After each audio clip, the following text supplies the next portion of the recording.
New at 6, the National Park Service has a plan to control the elk population in the North Bay. It would allow park staff to shoot enough animals to limit the herd to 120 total in Point Reyes National Park. Here's KPIX 5's Don Ford. Managing the needs of the historic ranches here on Point Reyes, along with those of the elk, has always been a bit of a challenge. But now the National Park Service has endorsed a draft proposal hoping to do just that. And it has gotten a lot of attention. Democrat Jared Huffman and Republican Rob Bishop introduced the bipartisan bill. It calls for thinning the elk herd to manageable levels. The herd has grown to hundreds of animals and is moving into ranch lands, disrupting cattle operations.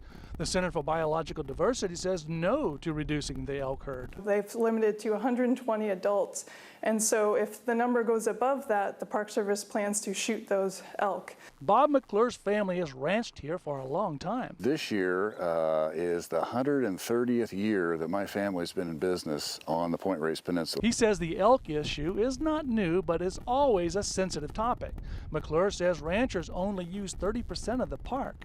What we would like to see is put the elk, keep them separate from the working farms and ranches, keep them separate in the 70% of the wilderness areas. They're fine there. We do not dislike elk. Another item in the draft proposal is the offer of 20-year leases to the historic ranches, fulfilling a promise by former United States Secretary of the Interior Ken Salazar from the Obama administration. The 20-year lease part we really appreciate.